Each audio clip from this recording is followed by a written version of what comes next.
Hello and welcome to star education. Star education તરફથી હું હાર્દિક છાટબાર ફરી એકવાર આપ સૌનું ખૂબ ખૂબ સ્વાગત કરું છું.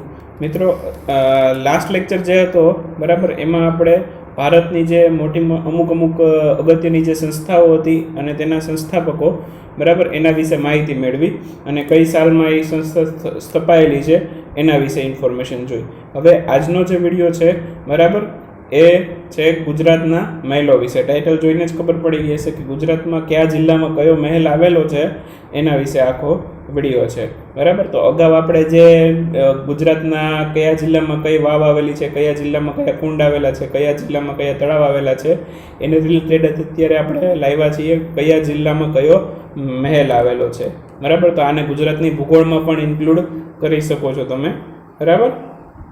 હવે આજે જીકે સિરીઝના જે પણ કાંઈ વિડીયો છે મિત્રો, એની તમે એક વ્યવસ્થિત સારી નોટબુક બનાવો બરાબર, એવી એડવાઇસ કરું છું, કેમ કે આ બધું તમને ક્વિકલી રિવિઝન માટે ખૂબ જ કામ લાગશે. અને બીજું મિત્રો, ઘણા બધા અમે અમુક વિડીયો લેક્ચર જોયા છે તો એ લોકો શોર્ટકટ ટ્રીક તમને દરેક માટે યાદ રખાવે. હવે તમે દરેક માટે કેટલી શોર્ટકટ ટ્રીક યાદ રાખશો? એની જગ્યાએ તમે શું કરો કે આ બધી જે ઇન્ફોર્મેશન છે વ્યવસ્થિત રોજ ડેઈલી વાંચો તો તમને મોઢે થઈ જશે કે આ વસ્તુ અહીંયા આવેલું છે બરાબર. તો શોર્ટકટ ટ્રીક તમે મેક્સિમમ તમે બહુ વધારે યાદ નહીં રાખી શકો બરાબર. એટલે મારી તો એવી જ સલાહ છે કે તમે શોર્ટકટ ટ્રીક તમે રીડ જ ન કરો બરાબર, કેમ કે તમે પછી શોર્ટકટ ટ્રીક કેટલી યાદ રાખીને કેટલી યાદ રાખશો બરાબર ને. તો એટલે એના કરતાં બેસ્ટ છે કે ડેઈલી તમે એ બધા ક્વેશ્ચન્સ જોયા કરો બરાબર. હવે આજે આપણે જોવાના છીએ ગુજરાતના મહેલો વિશે. મિત્રો, અમારા વિડીયો છે તમને જરૂરથી ગમતા હોય તો લાઈક કરજો, શેર કરજો આપના 2-4 મિત્રો સુધી અને અમને સપોર્ટ કરતા રહેજો. લાઈક અને શેર કરી અમને સપોર્ટ કરતા રહેજો. અને આવા નવા વિડીયો હું તમારા માટે લાવતો રહીશ. અને દરેક વિડીયોની નોટિફિકેશન જોતી હોય તો આ સબસ્ક્રાઈબનું બટન નીચે આપેલું હશે લાલ કલરનું, એ સબસ્ક્રાઈબ કરી અને બેલ જેવો સિમ્બોલ આવે તો બેલ જેવો સિમ્બોલ પણ દબાવી દેજો બરાબર. તો તમને દરેક નોટિફિકેશન જે નવા વિડીયો આવશે એની પણ યુટ્યુબ તરફથી મળતી રહેશે બરાબર. તો અમારા તરફથી કાંઈ પણ નવી અપડેટ આવશે તો તમને માહિતી મળશે બરાબર. ચલો હવે આગળ વધીએ. હવે સૌથી પહેલું જોઈએ ચંદા સૂરજ મહેલ બરાબર. એ કયા શહેરમાં આવેલો છે? મહેમદાવાદમાં બરાબર.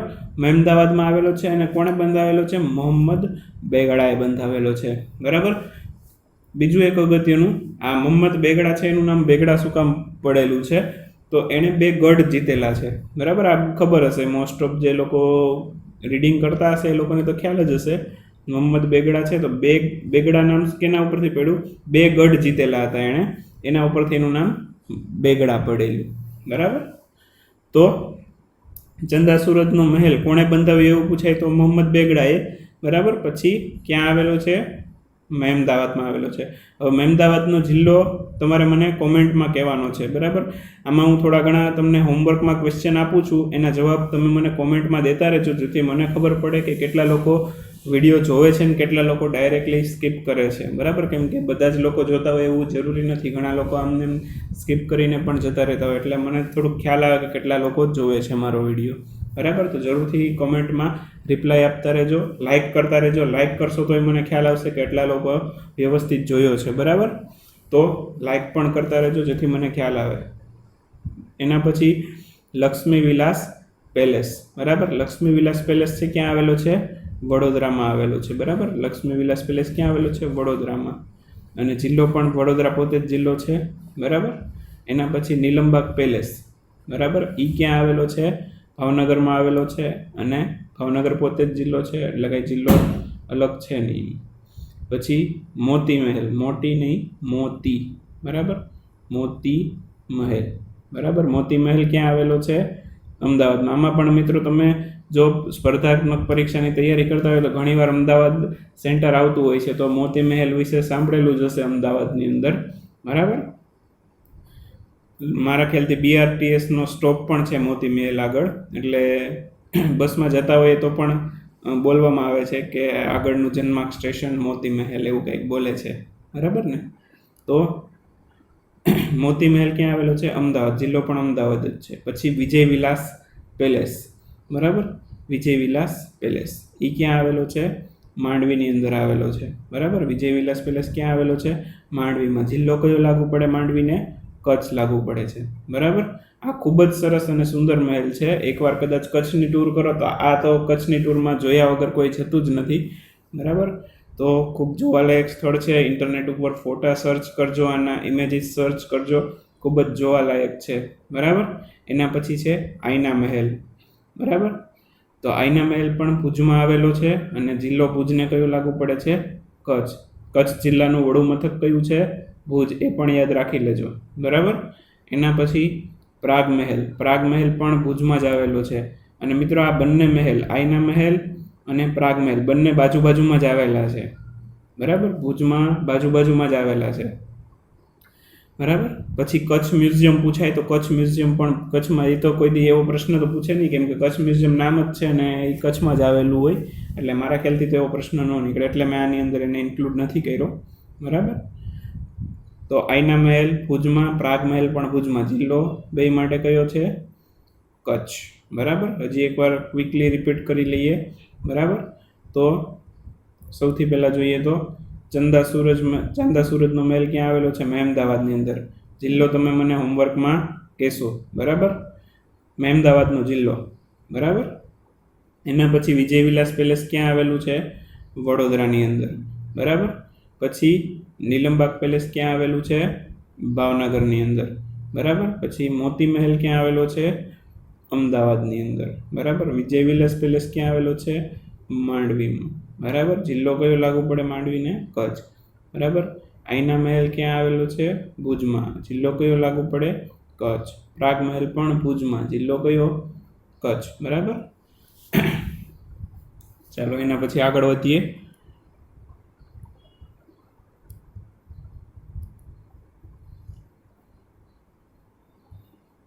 ચલો એના પછી છે પ્રતાપ વિલાસ પેલેસ. બરાબર. પ્રતાપ વિલાસ પેલેસ ક્યાં આવેલો છે? વડોદરાની અંદર. વડોદરા પોતે જ જિલ્લો છે. પછી ઈડરના રાણાનો મહેલ. બરાબર. ઈડરના રાણાનો મહેલ, તો એ ઈડરમાં જ આવેલો હોય. બરાબર. પણ જિલ્લો ઈડરનો તમારે મને કહેવાનું છે, એટલે પૂછી આવવું શકે કે ઈડરના રાણાનો મહેલ કયા જિલ્લામાં આવેલો છે. બરાબર.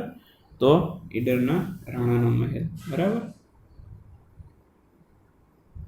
એના પછી છે જૂનાગઢના નવાબનો મહેલ. બરાબર. એ ક્યાં આવેલો હોય? જૂનાગઢમાં જ આવેલો હોય અને જિલ્લો પણ જૂનાગઢ. આવો પ્રશ્ન નીકળશે તો નહીં, છતાંય લીધું છે કે આપણને ખબર પડે કે આ નવાબનો મહેલ કદાચ ખાલી નવાબનો મહેલ એવી રીતે પૂછી લે તો.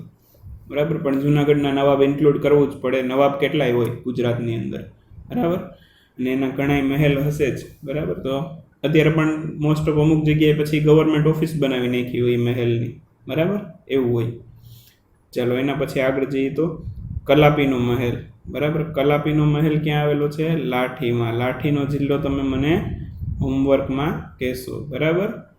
લાઠીનો જિલ્લો હોમવર્કમાં તમારે મને કહેવાનો છે. નીચે કોમેન્ટ બોક્સમાં કોમેન્ટ કરીને કહેવાનું છે. બરાબર. ઈડરનો જિલ્લો કહેવાનો છે, લાઠીનો કહેવાનો છે ને મહેમદાવાદનો કહેવાનો છે. બરાબર. તો આ 3 પ્રશ્નો આજના માટે તમારું હોમવર્ક. મને નીચે કોમેન્ટ બોક્સમાં 1 2 3 કરી અને રિપ્લાય કરી દેજો. બરાબર. ચાલો એના પછી છે શરદબાગ પેલેસ. બરાબર. શરદબાગ પેલેસ છે એ ક્યાં આવેલો છે?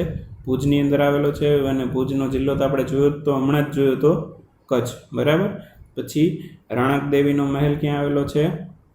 ઉપરકોટમાં આવેલો છે અને જિલ્લો કયો લાગુ પડે છે? જુનાગઢ. બરાબર. તો એના પછી છે મકરપુરા પેલેસ. એ ક્યાં આવેલું છે? વડોદરામાં આવેલું છે અને વડોદરા પોતે જ જિલ્લો છે. બરાબર. હજી એકવાર ક્વિકલી રિપીટ કરી લઈએ. બરાબર. તો પ્રતાપ વિલાસ પેલેસ વડોદરામાં. ઈડરના રાણાનો મહેલ ઈડરમાં જ છે. જિલ્લો તમારે કહેવાનો છે. જુનાગઢનો મહેલ, જુનાગઢના નવાબનો મહેલ જુનાગઢમાં. કલાપીનો મહેલ લાઠીમાં. પછી શરદબાગ પેલેસ ભુજમાં. બરાબર. જિલ્લો કચ્છ. બરાબર. રાણક દેવીનો મહેલ ઉપરકોટ ક્યાં આવેલું? જુનાગઢમાં. બરાબર. પછી મકરપુરા પેલેસ વડોદરામાં. વડોદરા પોતે જ જિલ્લો છે. બરાબર. તો મિત્રો આવા નવા ક્વેશ્ચન્સ જોતા હોય, બરાબર, તો અમારા વિડીયોને લાઇક કરી અને શેર કરીને સપોર્ટ કરતા રહેજો. જેમ વ્યુઅર્સ અને લાઇક વધશે, બરાબર, વ્યુઅર્સ કરતાંય લાઇક વધશે, અમને વધારે મજા આવશે. તો લાઇક કરી દેજો. અત્યારે લાઇકનું બટન દબાવી બ્લુ કરી નાખો. અને શેર કરવાનો પણ સમય આવી ગયેલો છે. તો હવે આખો વિડીયો પૂરો જ થઈ ગયો છે. તો હવે આપણે એકાદ બે વોટ્સએપ ગ્રુપમાં શેર કરી દઈશું. બરાબર, તો શેરનું બટન નીચે આપેલું છે, શેર દબાવી અને વોટ્સએપમાં, ફેસબુકમાં તમારે જ્યાં મૂકવો હોય ત્યાં મૂકો, પણ શેર કરજો એટલી રિક્વેસ્ટ છે. બરાબર, અને સબસ્ક્રાઈબ ન કર્યું હોય, નવા મહેમાનો જે છે સબસ્ક્રાઈબ કરીને જ જાજો. બરાબર, કેમ કે આવા વિડીયો આવતા જ રહેશે. એકે વિડીયો કદાચ મિસ ન થઈ જાય એના માટે સબસ્ક્રાઈબ કરી લેજો. ચલો હવે પાછું નવા વિડીયોમાં કંઈક નવા જીકેના પ્રશ્નો સાથે મળશું.